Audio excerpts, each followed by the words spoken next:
Hello everybody, this is Igor once again, the guy who disappears usually for 1 year before releasing another video.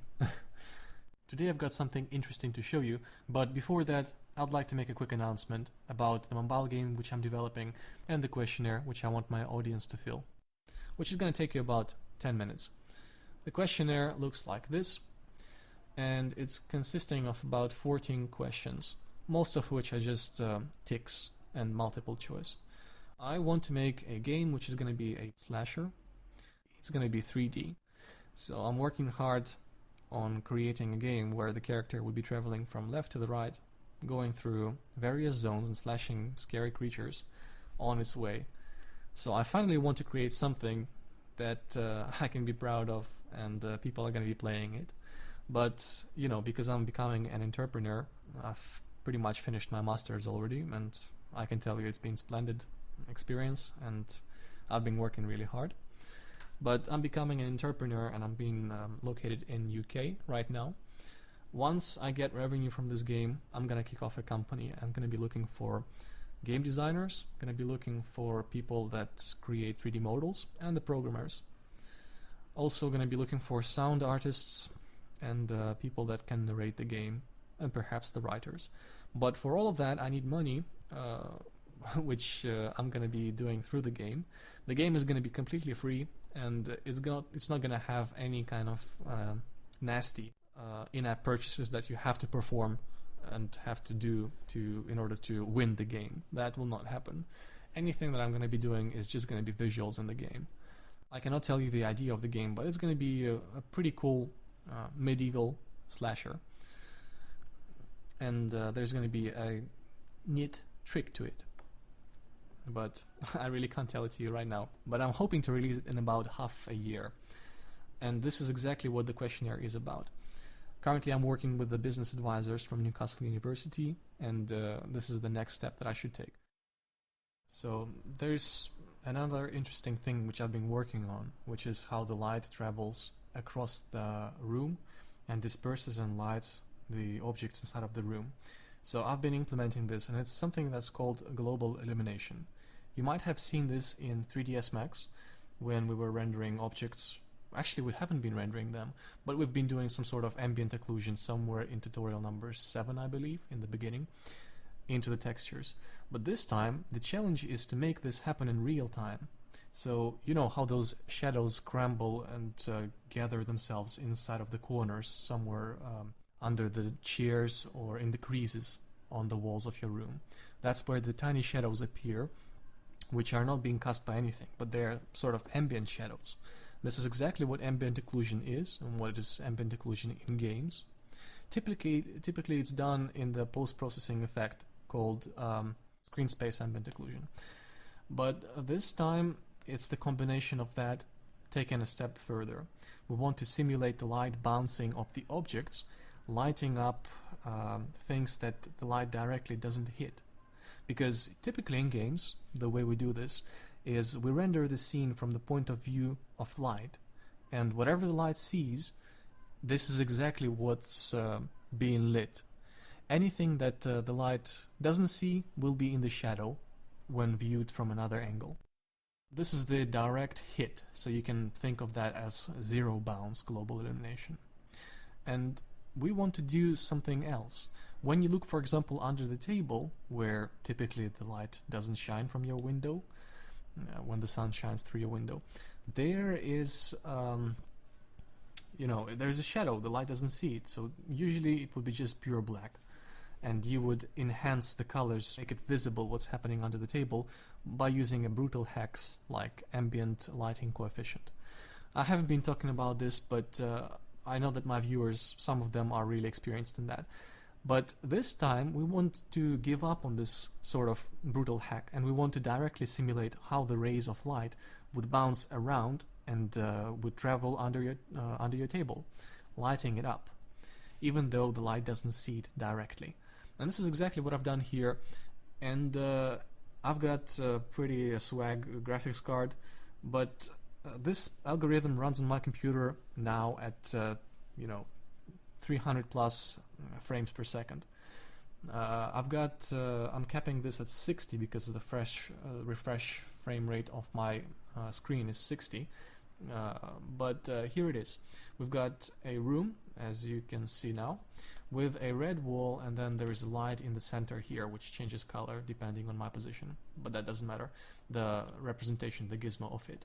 This is my engine. Once again, I've done this completely from scratch using glue, GLFW, which is an extension for allowing me to manipulate the windows inside of the Windows operating system. And glue allows me to get function names used by OpenGL. So this is done in OpenGL, and I'm using GLSL to describe my shaders. And yeah, this is the global illumination. This is exactly what it is.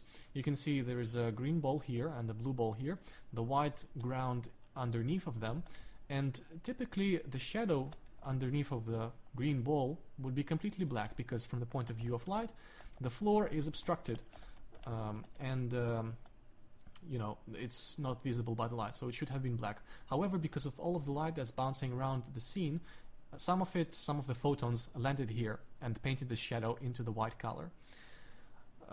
Because of that, there is also color bleeding effect, which is constantly seen in the real world scenario, which means that the nearby colors are being bleeded from the very bright lit objects. So this wall is pure red, very bright, and then some of the light bounces on top of onto the white surface here, which is in the shadow because the light doesn't see it. But it travels here, boom, bounces out, and from all around this red surface, it bounces all around onto this Z. And as you can see, if I travel here, you can also see the red glare visible on the walls that are near of the red wall. I can also move my light, so it's all, you know, dynamic and not static, not baked like, you know, light maps would be doing. But this is very coarse, and even though we're running so quickly, about 300 frames per second, yeah, we're getting this low sample effect on the shadows, which still looks acceptable, I would say. It's coarse and it's real time, so when we move the light, everything is being updated super quick and okay. One of the drawbacks of this global illumination that I'm doing, and I am using reflective shadow maps, the link to which I'll put in the description of this video, the article. There is a problem because it doesn't take into the account any kind of obstacles that are between that might be on the way of the reflected ray. So let's say we're at the tiny ray and we're traveling from our light onto the wall, so we are being directly emitted from that light as if it was the sun. So we hit this wall and we can disperse anywhere within the hemisphere, anywhere in this direction. So we wouldn't be able to put and go through the wall, but we would be reflected to anything around of it. And every single time we travel some distance, our energy is being reduced. So eventually, if we travel too far, we won't have any energy and we'll be basically a dead photon, which wouldn't light anything. But we are being bouncing off the wall and we're traveling here, and boom, we are contributing some of our stolen red color onto this white surface. That's why it's a little bit pink here and white here. But let's say if we would be traveling, we might as well be traveling onto this surface. Because I'm doing this in a post-processing effect, anything that would be on our way, for example this Y, as we're traveling from the red wall through the Y, we would travel through the Y, and we would contribute some of the red color here, even though this ray would be obstructed by this tiny geometry piece. So yeah, this is one of the drawbacks. This algorithm, which is not mine, but I've implemented it doesn't take into the account the secondary rays being obstructed by any other geometry. But it still looks pretty good in small scenes. And these reflective shadow maps, as you can see, allow for an effect of green color bouncing onto this Y or negative Y symbol. And yeah, the light travels all around. The more samples we have, and currently I think we have about 7 samples, the better this coarse representation on the shadow will be. and if I move the light downwards, you can see the color bleeding in even a better way. So you get color bleeding from the blue sphere onto the white surface, from the green one as well, a little bit of photons which traveled from the bright white surface and landed here on the back of the sphere. Yeah, and I'm doing shadow maps, and this is done in deferred render. So to those of you who don't know, basically we paint the objects onto the screen by transforming them and just slapping them onto the screen as a blob. Because if you look at your screen, it's just nothing but a two-dimensional surface, right? Because we've deformed the object in such a blob harmonically, it looks like a window to a three-dimensional world. But in reality, it's just nothing but a squashed blobs of color. So deferred rendering makes sure that we squash all of the objects and only then light the surface that is definitely going to be visible. Because in the old way, via the forward rendering, we would be slapping each object onto the screen, and some of them might be slapped on top of other previously drawn objects. But every time we'd be drawing them in the forward rendering, we would be doing expensive calculation with the light, trying to figure out if the object is in the shadow, or if it's or what is the gradient, what are the highlights from the light, etc. And of course, the more lights we have, the more operations per each object would be taken into the account, and it would be very difficult to calculate. However, with deferred rendering, once we slapped all of the objects on top of the screen, we then only care about the visible pixels, the final pixels that are definitely going to be seen by us. And then we light each of such pixels with a light, which is basically what a deferred rendering is. And this global illumination single bounce algorithm that I've implemented does exactly that. The current resolution is about 2K by 2K, because I got a 4K screen, but typically it would be unfeasible on a modern machine, because if we just decide to light each final pixel with a light, it's fine, but as soon as we try to do global illumination, which requires additional samples per each pixel and long functions described in my shaders, once we decide to do that, it just lags so much we barely get about 15 frames per second on my GTX 980. So the way around this is to render the scene as we see it right now via the deferred rendering. Once again, slap all of the objects on top of each other, let them overdraw themselves, but then do the lighting at the end. However, as we do this, we render the scene at a very low resolution. So let's say maybe like 200 by 200. And then we do the redrawing of the scene once again, back to front, at a normal final resolution, and we try to interpolate all of the lighting that was done on those 200 by 200 pixels, which is the global illumination lighting, and try to interpolate, so smooth out the colors between the low resolution to the high resolution, and then it's a piece of cake. It's much easier. But where there are differences in depth, that's when we have to say no, we won't be interpolating here because it's going to be wrong, and we're just going to get blurred effect. Instead, for such problematic pixels where there are differences in depth, very big ones, for such pixels we would be just rolling back to the normal per pixel global illumination computation instead of performing interpolation. So for example, there is big depth leap from the surface, from the corner of this purple, this blue sphere onto the white wall.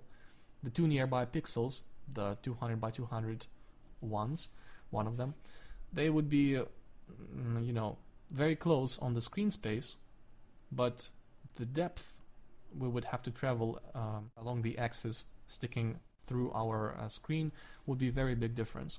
So for those 2 pixels and all of the high resolution pixels corresponding to those 2 pixels, we would have to roll back and do the normal global illumination as usually. I just want to show you what this looks like, and here's my shader for global illumination interpolation. But if I uncommit this, you can see that this is nothing but a edge detection algorithm. Let me restart this. The shaders could get compiled in real time, so we don't have to recompile the entire program. And yeah, anywhere where we have to roll back into the ordinary global illumination are the pixels that are not being lit by green. Even this wall is now slightly being lit by green, but because it's very bright red, you don't really see it, but trust me, this wall is also green. It's really where there are seams and discontinuities in the depth relative to the viewer, the edges. That's where the global illumination has to be done the old school way. Anywhere else, anything that's green, that's where we save our life for ourselves, preventing long computations. Also, you can see if I travel very close to the floor, the depth, depth growth, if you can say that, it doesn't increase linearly.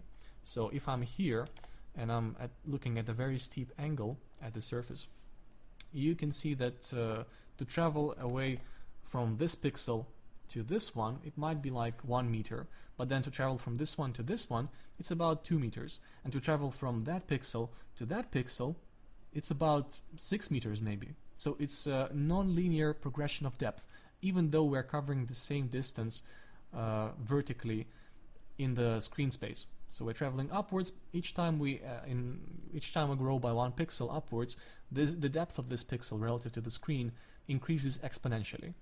And at some point it just breaks the limit beyond which we say that we should compute global illumination the old school way, and hence you can see that everything in this region has got way too big depth differences. So they got global illumination computed for them the old school way.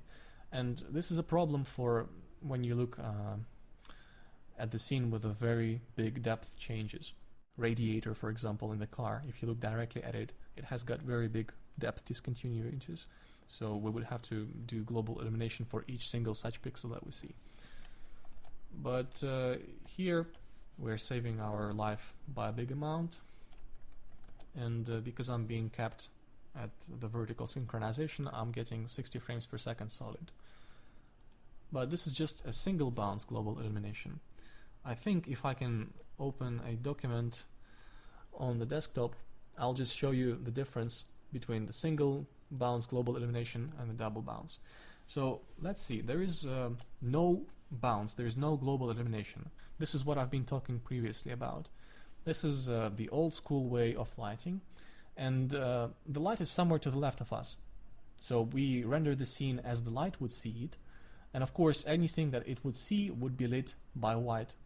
But anything from our point of view, we also see things in the shadow, and those pixels that we see and the light doesn't see, because they're being obstructed by something in the front, those pixels would be colored pure black. It doesn't matter what color they are initially, if the box is red or not, just, we slap pure black color and any color dies there. This is no global illumination, this is just shadow mapping.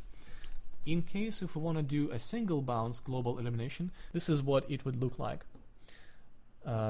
You can see that the light travels here, for example, bounces off from this surface onto here and lands there.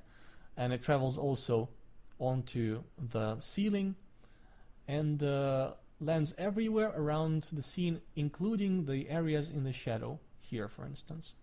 So each time a photon hits the surface, it has got it's allowed to jump only once from the surface, and then it just lands there and that's it. But what if I told you that the surface behind this cube that we don't see right here, it's of this color, of red and yellow color, but we only see this once we enable double global illumination. Once again, if I go to one single bounce global illumination, you can see that the photon, it cannot travel and sample the color of invisible surface. It travels here, bounces, gets stuck on this wall and bounces once onto the surface and lights it up. But that's no use for us because this color that's being lit doesn't travel anywhere on the shadow when we don't see it. However, with the double bounce, the light photon travels here, hits this surface, bounces once, lights this color, lights whatever surface there is with some light, and then steals the color from this red wall, which we don't see, and then it bounces a second time everywhere around, including this shadow, which gets red and yellow color. This is double bounce, and as you can see, it's much better quality than single bounce, especially that it behaves a lot like the light would do in the real world. The light in the real world can be compared to some sort of concentric rings of the waves into the pool into which you throw the rock, for example. So you got a big pool of water or a bathtub full of water, and you throw a rock in there. The rock is what emits light, so you can think of the rock as being the sun, and the sun just spits out photons according to its luminosity. Luminosity just stands for how much of energy it spits out per second. And some of those photons, they go through your window and they hit the surface which is opposite of the window. That is your floor, your ceiling, and the wall opposite of the window.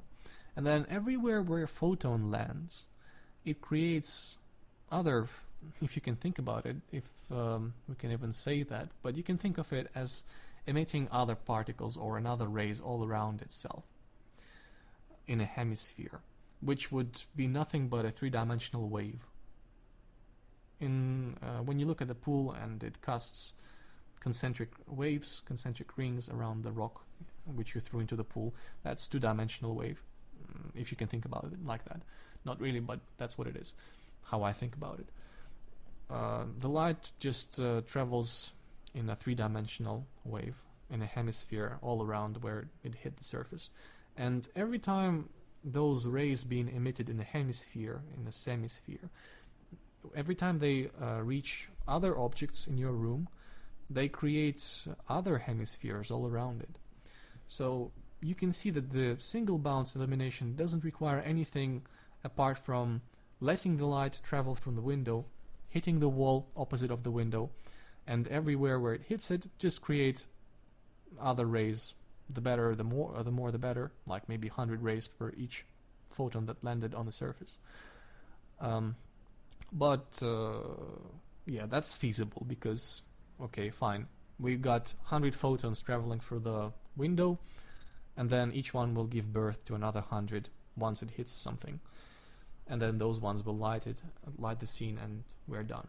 But if you want to have double global illumination, then those secondary generated hemispherical rays for each photon that travel through your window, every time when they hit something, when they hit objects in your room, they will have to generate another 100 rays, and only then they will light something and die off.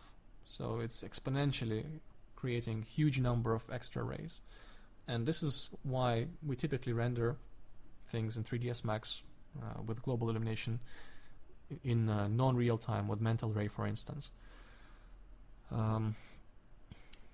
So it's very computationally expensive and it's non-real time. But single bounce global illumination, I've just shown to you that it's possible to be done, and it has been done.